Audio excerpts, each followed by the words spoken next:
everybody. Thank you for coming out this afternoon. It's a beautiful day, isn't it? Much better than last year. Okay. Well, let me introduce myself. I know Mike did it too, but my name is Donna Ellingson. I'm originally from Guyana in South America, but now I am a Pennsylvania patriot.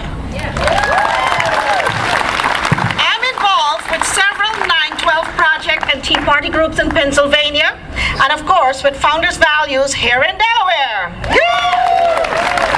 Okay, 1 year ago, I stood at this same location on the riverfront with a sign. Now, I'll show you my sign if you guys show me yours. Let me see them signs. Come on. Okay, here's mine. Socialism equals slavery.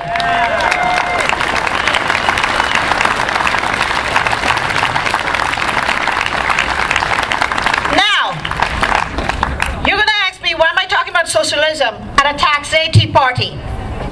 Well, very simple.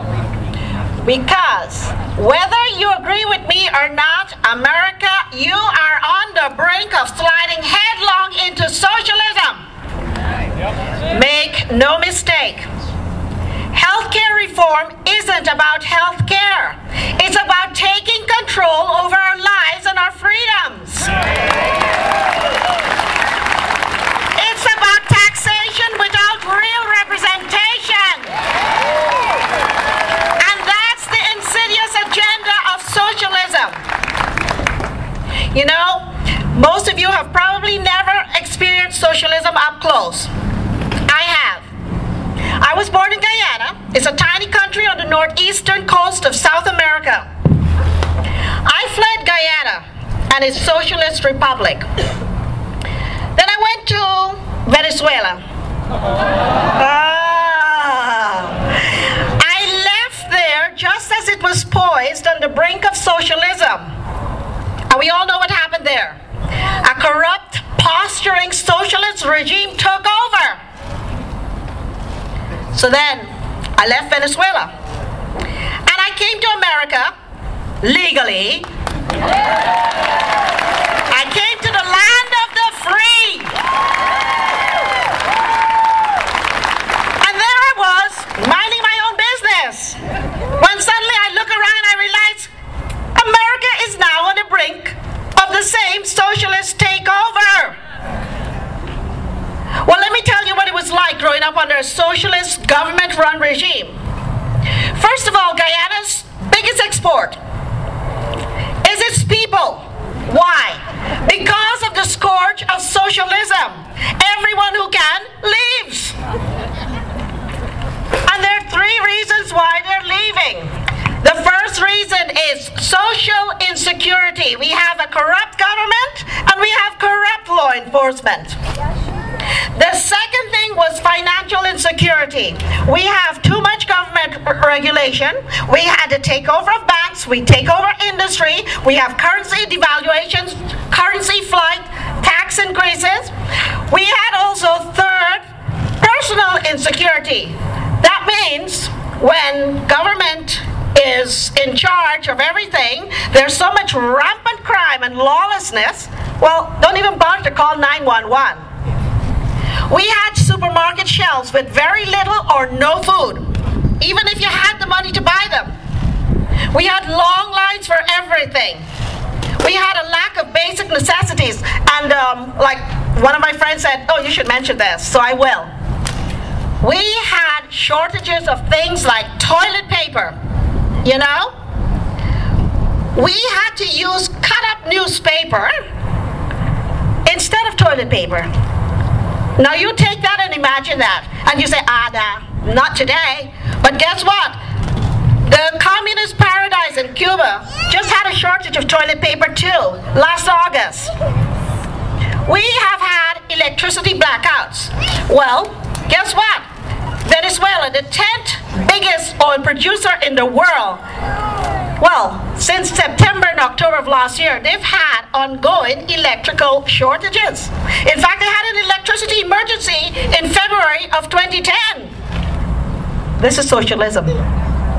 We also had frequent water shortages in Guyana. In Guyana, the name means land of many waters. We had water shortages all the time. We also suffered voter intimidation. We had to vote for the right person, and I remember my father having to lie about who he had really voted for because he was in danger of real retribution, physical assault, property damage. You had to lie and say who you voted for. We had free health care. You know, you could spend a whole day waiting in a medical facility in a dirty, rundown building, no basic supplies like aspirin, antibiotics, bandages, you know, the real necessary things. We had good indoctrination at school, not only in the elementary school, also in the institutions of higher learning. And guess what? As always, the government does it hiding behind the facade of fairness and compassion and social justice and concern for all of you oppressed workers. Does any of this sound familiar? Are we getting there yet? So this is why I became a 9/12 mom. And that's why I'm here today. And that's why I'm so happy to see all of you patriots, like-minded patriots here today. Okay, I know it sounds like a lot of gloom and doom, but we still have a lot of things in our favor. We still have our Constitution. And America remembers and knows what freedom is like and what the Founding Fathers intended us to be. And the spirit of liberty is still alive. Say yay!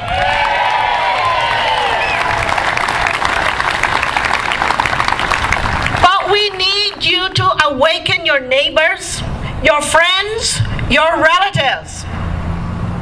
Talk politics to them. Or if you can't talk politics, talk common sense, okay? Lend them some of your books. The 5,000-Year Leap, The Real George Washington, Liberty and Tyranny by Mark Levin. Join up with organizations like Founders Values, like the Delaware Rail Splitters, or with any of your local 9/12 project groups or your Tea Party groups. Volunteer. Don't just come out to rallies. Volunteer to make copies, hand out flyers. Use your God-given talents. Don't just come to rallies. Get involved. Run for local township and school boards. That's where you're going to make the biggest difference. Start to flip who's in there voting for you. Put your money where your mouth is. Contribute to your local groups. Another thing, investigate who you're voting for and only vote for people of honor and integrity. And furthermore, become a person of honor and integrity yourself. Say what you mean and mean what you say. Awaken, America, please. Do not accept this scourge. Do not let them impose their cruel agenda on you. As long as the American people remember who we are and the American spirit lives on, they will not overcome us. Remember what freedom is and awaken America. Thank you for listening.